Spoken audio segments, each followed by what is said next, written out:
আপনার time invest in you, আপনি নিজের মধ্যে ইনভেস্টমেন্ট করেন। আপনি ফেসবুকে কাউকে ফলো করে তাকে সেলিব্রিটি বানিয়ে দেওয়ার দরকার নেই, আপনি নিজে সেলিব্রিটি হয়ে যান। আপনি টিকটকারের একটা টিকটক, মেডিকেল সায়েন্সের উপর একটা টিকটকারের টিকটক শুনে আপনি খুব আহ্লাদিত হওয়ার দরকার নাই। দেখেন না মেডিকেল সায়েন্সের সর্বশেষ কি ইনভেনশনগুলো, কি ডিসকভারি, কিছু আইডিয়া, কি থট এসছে সেগুলো আপনি জানেন। মেডিকেল জার্নালগুলো, সবচেয়ে দামি জার্নালগুলো পড়েন। ইনভেস্ট ইউর টাইম এবং টেকটা অ্যাটলিস্ট 5 years or 10 years যে আপনি এই লেভেলে আপনার নিজকে নিয়ে যাবেন। আপনি বিদেশে যান, পড়াশোনা করেন, সেখানে বড় ডিগ্রি নিয়ে আসেন, সেখানে সেটেল হওয়ার কোনো প্রয়োজন নাই, সেটেল হবেন না। আপনি come back to your home country, আপনি নিজের দেশে ফিরে আসুন এবং এখানে এসে এই মানুষকে কিছু একটা দেন, এই মানুষের জন্য কিছু একটা করেন। এখানকার আবহাওয়া, এখানকার বাতাস, এখানকার মাটি, এর প্রতি আপনার দায় আছে, এখানকার মানুষের প্রতি আপনার দায় আছে, দায়িত্ব আছে। সকল নবীদেরকে আল্লাহ সুবহানাহু ওয়া তাআলা তার জাতির কাছে প্রেরণ করেছেন। আপনি জাতির প্রতি দায়বদ্ধতা আছে। আপনি স্বপ্ন দেখার কারণ নাই আমি রাগিব রাবেয়া মেডিকেল কলেজের ছাত্র, অথবা আমি পৃথিবীর যে কোনো ভালো বিশ্ববিদ্যালয়ে পড়তে পারবো এবং সেখানে সেটেল হয়ে যাব এবং অ্যাগেইন সেলফ সেন্ট্রিক জীবনযাপন। আমরা এখন হয়ে গেছি সেলফলেস। আমাদের হওয়ার কথা ছিল সেলফলেস। আমরা যেন আত্মকেন্দ্রিক না হই, এখন আমরা আত্মাবিহীন হয়ে গেছি। এখন আত্মাই নাই আমাদের, সেলফলেস মানে সেলফই নাই এখন আমাদের। এমন জায়গা আপনি যান না, এমন জায়গা নিজকে নিয়ে যাবেন না, এমন নিচু নিজকে করবেন না, বরং আপনি জ্ঞান অর্জন করুন, অনেক বেশি করুন। আপনার রেফারেন্স পয়েন্ট আপনি হয়ে যান, আপনার ফিল্ডে আনপ্যারালাল হয়ে যান আপনি, যেন মানুষ বলতে পারে যে উনি এই মেডিকেল কলেজের স্টুডেন্ট। মানুষ যেন বলে না এখানে যাই। কেন বাংলাদেশের মানুষ অন্য দেশে তার চিকিৎসার জন্য যাবে? কেন আমরা সেখানে সেই জায়গা তৈরি করতে পারি না? আপনাদের মতো মানুষ থাকতে, এত পরিমাণ রিসোর্স আমাদের থাকতে, উম্মার এখন যেই পরিমাণ রিসোর্স আছে, বিশেষ করে মুসলিম উম্মার যে ইয়াং জেনারেশন, আপনি মেডিকেল কলেজগুলোতে আমরা গিয়ে দেখেছি, সবগুলো মেডিকেল কলেজে টইটুম্বুর স্টুডেন্টদের অবস্থা। এত তো সত্ত্বেও আমাদেরকে অন্য জায়গার কথা কেন চিন্তা করতে হবে? আমরা এই কথা বলছি আপনি বাইরে যান, অন্য দেশে যান, যেখানে সবচেয়ে উন্নত জ্ঞান আছে, সেটা অর্জন করেন, হার্ড ওয়ার্ক করেন। এখন অন্য জায়গায় সময় দেবেন না, আপনার নিজকে আপনি এভাবে তৈরি করে নেন, যেমন সাহাবায়ে কেরাম করেছেন। এবং এটা মূল লক্ষ্যকে আপনি মানুষের জন্য করবেন কাজ। যেমন ইবনে আব্বাস রাদিয়াল্লাহু আনহু বলেছেন, নলেজের মাধ্যমে এটা করতে হবে, নলেজের মাধ্যমে এটা করতে হবে। সাবেত রাদিয়াল্লাহু তাআলা, যায়েদ ইবনে সাবিত রাদিয়াল্লাহু তাআলা আনহু, তিনি বদরের যুদ্ধে অংশগ্রহণ করতে গিয়েছেন, কিন্তু বয়স কম, এই কারণে তাকে নেওয়া হয় না। বয়স কম কারণ একটা সার্টেন এজ লাগবে আপনাকে যুদ্ধে অংশগ্রহণ করার জন্য। তিনি কাঁদছেন, মা ছেলের কান্না দেখে মাও কাঁদছে, মা এবং ছেলে রাসূলের কাছে আসেন। মা বললেন, ইয়া রাসূল, এই যে আপনার ইয়াং যায়েদ, সে তো যুদ্ধে যেতে পারেনি, এই কারণে কাঁদছে, যুদ্ধে যেতে পারেনি, এখন কাঁদছে। আর আমরা তো কি বলে এটা, টিকটক না দেখার কারণে কাজে, আরে আজকে টিকটকটা দেখা হইলো না, জীবনটাই শেষ। আজকে ফেসবুকে একটা পোস্ট দিলাম না, এটা তো লাইফই লস্ট। আমার ফেসবুকে মাত্র 3টা কমেন্ট পড়েছে, আই এম সো লস্ট নাকি, অথবা কোনো শেয়ারই পড়লো না। মাত্র আমার 10 জন, 100 জন, 1000, 5000 মাত্র ফলোয়ার, অমুকের মিলিয়ন। এগুলো নিয়ে আমরা কি আফসোসে থাকি? কি পরিমাণ আফসোস আমাদের এগুলো নিয়ে। তার আফসোসের জায়গা যে তিনি যুদ্ধে যেতে পারছেন না, এখানে তার হিউজ কন্ট্রিবিউশনের জায়গা আছে। মা বললেন, ইয়া রাসূলুল্লাহ, আপনার যায়েদ তো কাঁদতেছে। রাসূলুল্লাহ ডাকলেন, যায়েদ তুমি কাঁদো কেন? তুমি যদি if you cannot fight in the battle field, you can fight in the intellectual arena. তুমি যদি যুদ্ধে গিয়ে যুদ্ধ না করতে পারো, তাহলে তো তুমি বুদ্ধির জায়গায় যুদ্ধ করতে পারো। বলে কি? বলে তুমি যাও ইবরানি, সুরিয়ানি, এই ভাষাগুলো, ইহুদিদের এই ভাষাগুলো শেখো, কারণ আমি তাদেরকে বিশ্বাস করতে পারছি না। ওরা বিভিন্ন জিনিস বিকৃত করতে পারে, আমি তাদের কাছে চিঠি পাঠাই, তাদেরকে দাওয়াত দেই, ওরা ভিন্নভাবে এটা উপস্থাপন করতে পারে। তাদের যে ধর্মগ্রন্থ, এগুলো আমার জানা দরকার, তাদের লিটারেচারগুলো বোঝা দরকার।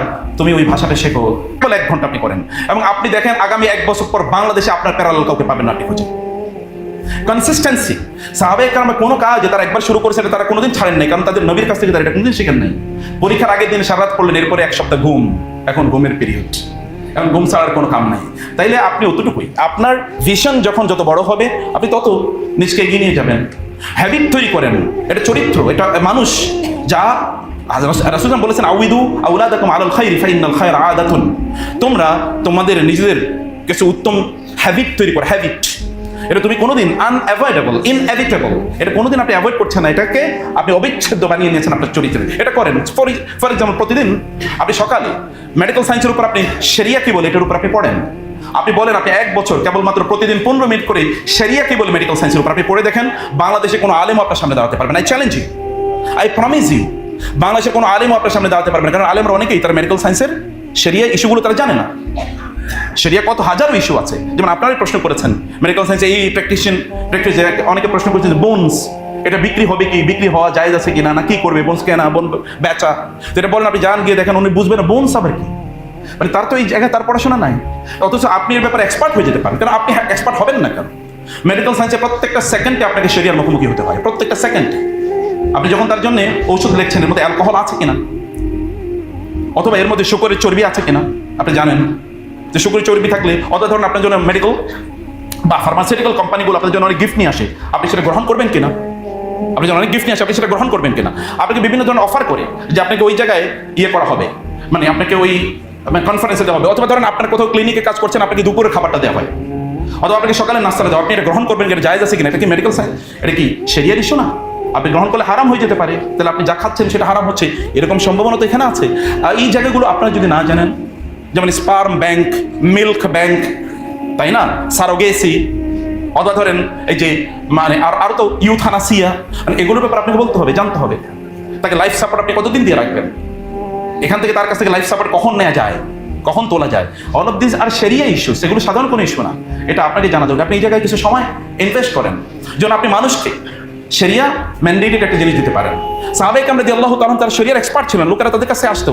রাসূল মারা গিয়েছেন কিন্তু ইসলাম কি একটু কমেছে? না, ইসলামের জয়যাত্রা বরং আরো ছড়িয়ে পড়ছে, কারণ সাহাবায়ে কেরামরা এমন ছিলেন। আপনারা এখান থেকে যখন বের হয়ে যাবেন তখন আপনাদের মাধ্যমে গোটা বাংলাদেশে এরকম শরিয়া ম্যান্ডেটেড মেডিকেল প্র্যাকটিস ইত্যাদি ছড়িয়ে পড়ুন। আপনার শরিয়া বেসড মেডিকেল কলেজ আপনি নিজেরা তৈরি করেন, আপনার শরিয়া বেসড মেডিকেল হসপিটাল তৈরি করেন, ক্লিনিক তৈরি করেন। কেবল কেন চাকরির পেছনে আপনার ঘুরবেন?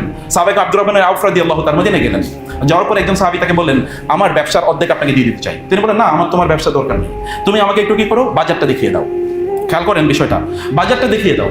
তিনি বাজারে চলে গেলেন, বাজারে গিয়ে অন ক্রেডিট তিনি পণ্য নিলেন, অন ক্রেডিট নিয়ে তারপর তিনি ফেরি করে বিক্রি করলেন। এর মধ্যে তার কিছু লাভ হলো, পরের দিন তিনি ওইটা দিয়ে টাকা পণ্য কিনলেন, এতে তার লাভ হলো 1 বছরের মধ্যে তিনি মদিনার সবচেয়ে ধনীতে পরিণত হয়ে গেলেন। এবং আপনি জানেন ওয়ার ফান্ডে, যুদ্ধের ফান্ডে, তাবুকের যুদ্ধে আব্দুর রহমান ইবনে আউফ তার সম্পত্তি থেকে 10,000 গোল্ড কয়েন তিনি ওখানে কন্ট্রিবিউট করেছেন। এখন কেবল কি আমাদের রাগিব আলী সারি কেবল মাত্র মেডিকেল কলেজ বানাবে, তিনি কেবল মাদ্রাসা বানাবে, তিনি কেবল মসজিদ বানাবেন, তিনি কেবল স্কুল বানাবেন, তিনি কেবল ব্রিজ কালভার্ট বানাবেন, তিনি কেবল মানুষের সেবা করবেন? আপনারা করবেন না? আপনার করার জন্য আপনার অর্থ লাগবে, আপনার টাকা লাগবে। আপনার টাকা লাগার জন্য আপনাকে নিশ্চয়ই কেবল চাকরির পেছনে আপনাকে ঘুরলে চলবে না। চাকরি করেন, কিন্তু তার বাইরে আপনি তো 18 ঘন্টা চাকরি করেন না, নিশ্চয়ই তার বাইরে আপনার অনেক সময় আছে। Do something for the humanity. আপনি টাকা ইনকাম করেন মানুষের জন্য, টাকা ইনকাম করে মানুষের জন্য, মানুষের কল্যাণের জন্য করবেন, so that people remember your names after your death. কত মানুষ মারা গেছে, কেউ তাদের নাম স্মরণ করে না, কিন্তু এমন অনেক মানুষ মারা আছে। যেমন আমরা যদি রাগিব স্যারের কথা বলি, তাহলে স্যার যদি নাও থাকেন, তাহলে স্যারকে স্মরণ করা, তার জন্য দোয়া করে যেন there will be many people যেমন আপনাকে স্মরণ করেন। তাহলে আপনি কি এরকম unattended, unsung, uncared of? Shakespeare বলেছে যে কোনো একজন মানুষ যখন মারা যায়, আনসাং, কেউ তার জন্য গান গায় না, মানে তাদের ভাষায়, অথবা কেউ তার জন্য কবিতা রচনা করে না, কেউ তার স্মৃতিগাথা বর্ণনা করে না, কেউ তার জন্য শোক গাথা বর্ণনা করে না, কেউ তার জন্য দোয়া করে, যদি আমরা আমাদের পার্সপেক্টিভে বলি, কেউ তার জন্য দোয়া করে না। এরকম আনসাং, আনহার্ড, আনকেয়ার্ড, এরকম অবস্থায়, আনঅ্যাটেন্ডেড, এরকম অবস্থায় জীবনটাকে শেষ করে তো কোনো অর্থ নেই। একটা প্রিসিয়াস লাইফ আল্লাহ সুবহানাহু ওয়া তাআলা আপনাদেরকে প্রদান করেছেন। সম্মানিত ভাইরা এবং বোনেরা, লাস্ট যে পয়েন্টে আমি আপনাদেরকে বলে শেষ করতে চাই সেটা হচ্ছে, আপনি যদি চান আল্লাহ আপনার সাহায্য করুন, আল্লাহু ফি আউনিল আবদি মা কানা আল আবদু ফি আউনি আখিহি। যদি কোনো মানুষ অন্য মানুষের সার্ভিস দেয়, সেবা করে, তার সাহায্য করে, তাহলে আল্লাহ তাআলা তার সাহায্যে এগিয়ে আসেন। আপনারা সূরা কাহাফ পড়েন না?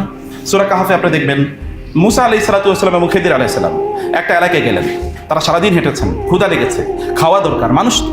সেখানে গিয়ে ওই অঞ্চলের লোকজনের কাছে খাবার চেলেন, কিন্তু তারা ফাআবাউ আন ইউদাইফুহুমা, তারা তাকে খাবার দিতে অস্বীকার করলেন।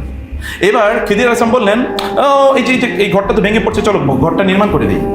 ঘরটা তিনি একা একা নির্মাণ করে দিলেন। এবার মুসা আলাইহিস সালাম বললেন, লাউ শি'তা লাত্তাখাযতা আলাইহি আজরা, ওরা আমাদেরকে খাবারও দিল না, আবার আপনি ওদের ঘরটা নির্মাণ করে দিলেন, ওদের কাছ থেকে কিছু টাকা নেওয়া উচিত, এর কাছে কিছু কি নেওয়া উচিত? টাকা নেওয়া উচিত। এবার খিদির বললেন, হাযা ফিরাকু বাইনি ওয়া বাইনিক, যাও, সেপারেশন, তোমার সাথে আর আমার কি একসাথে থাকা হবে না, যাও তুমি। কারণ তোমার সাথে আমার শর্ত ছিল, আমি যতক্ষণ পর্যন্ত তোমাকে ব্যাখ্যা না করবো ততক্ষণ পর্যন্ত তুমি আমাকে প্রশ্ন করতে পারবে না। তুমি তো প্রশ্ন করেছো, তবে আমি তোমাকে বলবো কি কি কাজ করেছে।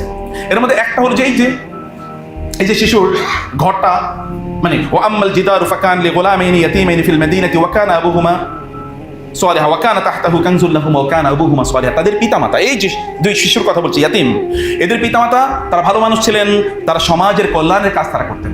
এই কারণে আল্লাহ সুবহানাহু ওয়া তাআলা তাদের ঘর নির্মাণ করার জন্য একজন নবী এবং আরেকজন ওই যুগের শ্রেষ্ঠতম আবেদ আল্লাহ ওয়ালাকে পাঠিয়ে দিয়েছেন, যাও এই দুই শিশুর ঘর নির্মাণ করে দিয়ে আসো। আপনি যদি মানুষের কল্যাণে কাজ করেন, আপনার সন্তানদের জন্য আপনার টেনশন করা লাগবে না। Allah will assign angels to take care of your children, your family members. আল্লাহ আপনার পরিবারের, আপনার সন্তানদের টেক কেয়ার করেন আল্লাহ তাআলা ফেরেশতাদেরকে নিয়োগ করবেন। এটা তো দুনিয়ায়, এটা তো দুনিয়ায়। এই কারণে রাসূলুল্লাহ সাল্লাল্লাহু আলাইহি ওয়াসাল্লাম তিনি একজন নারী তার কাছে এসেছেন মদিনায়। রাসূল সাল্লাল্লাহু বললেন, কি হয়েছে বলেন? আপনার সাথে আমার প্রাইভেট টক আছে। নারী বৃদ্ধা, একটা বর্ণনা এবং সহি বর্ণনা। রাসূল সাল্লাল্লাহু তার সাথে সাথে পাশাপাশি হাঁটছেন। কেউ কেউ বলছেন হাত ধরেছেন। রাসূল সাল্লাল্লাহু কোনোদিন কোনো নারীর হাত ধরে নাই, তার স্ত্রীদের বাইরে, তার কন্যাদের বাইরে, মাহরামদের বাইরে। তো তিনি তার হাত ধরেন নাই। অথবা যদি হাত ধরেও থাকেন তাহলে একটা আজুজ মানে হচ্ছে বৃদ্ধা নারী, যার বিয়ের আর কোনো বয়স নাই, এরকম একটা নারী হতে পারে। তার হাত ধরে তিনি চলেছেন এবং তাকে জিজ্ঞেস করছেন কি হয়েছে। এত অন্তরঙ্গ মনোযোগ দিয়ে তার কথা শুনছেন, তাকে নাসিহা করছেন রাসূলুল্লাহ সাল্লাল্লাহু আলাইহি ওয়াসাল্লাম। আপনি কবে একজন মানুষের হাত ধরে বলবেন কি হয়েছে ভাই, কি হয়েছে বোন? পুরুষরা পুরুষের, নারীরা নারীদের। এখান থেকে ফতোয়া নিয়ে এবার আরেকজনের হাত ধরেন না আবার।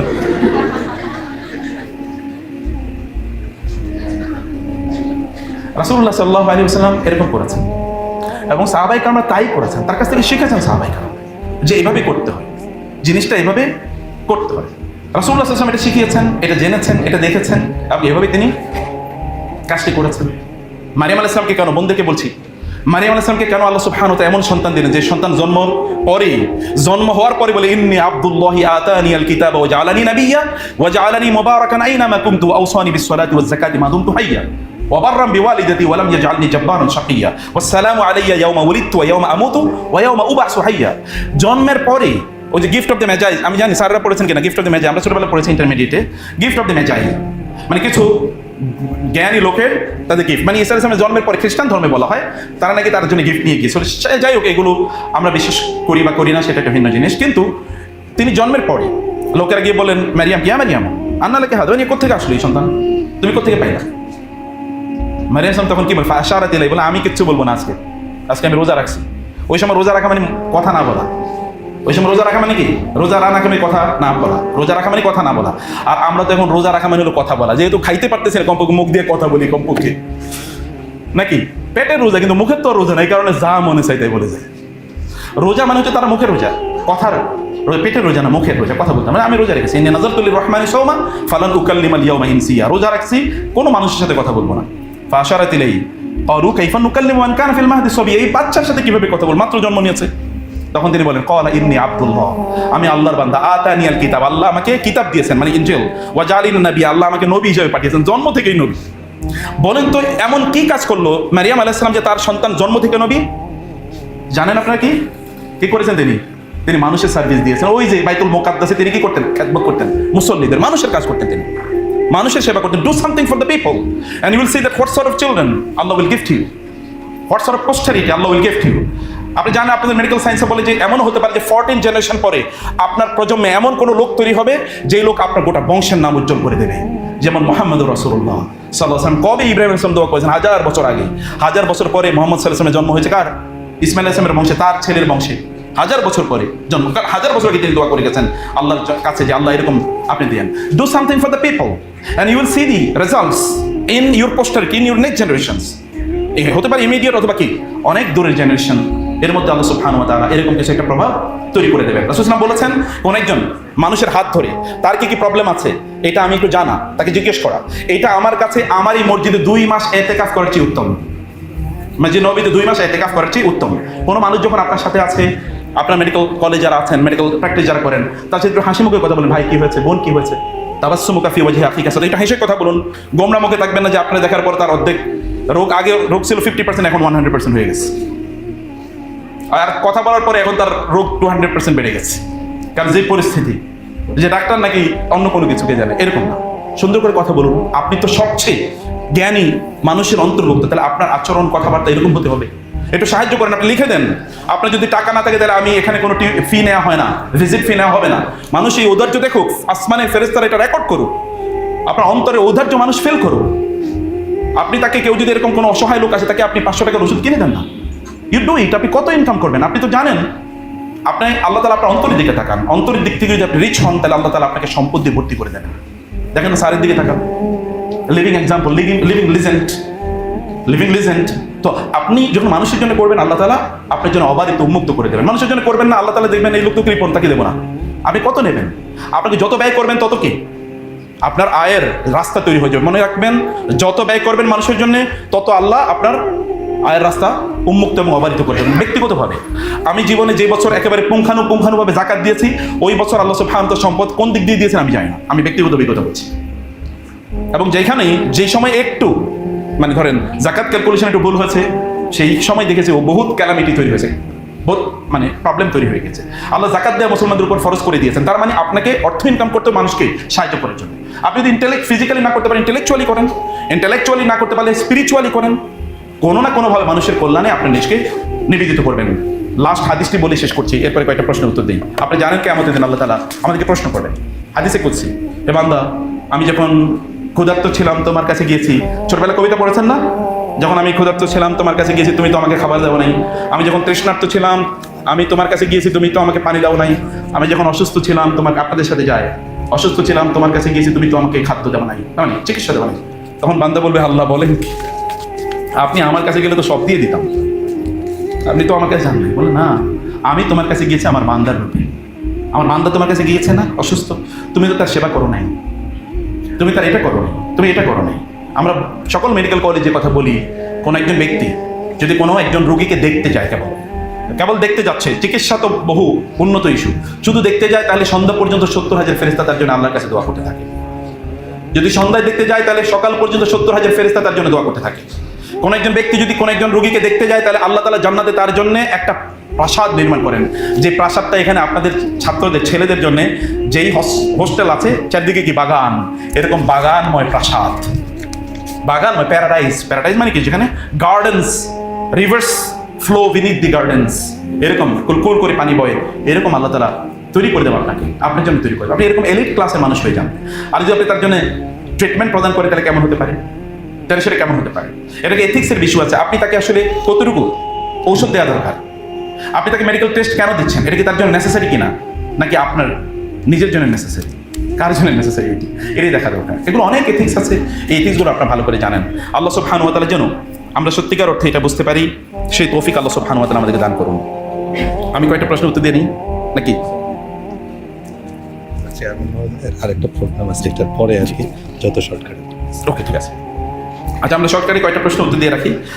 বর্তমানে ইসলামে অনেক মত পার্থক্য আছে, কাদের আকীদা সব থেকে নিরাপদ এবং কোরআন সুন্নাহর কাছাকাছি, কারা হক এর উপরে আছে। আপনি যে আকীদা সালফে সালিহিন মেনটেন করেছেন, এর বাইরে কোনো আকীদা মেনটেন করা আপনার জন্য রিস্কি।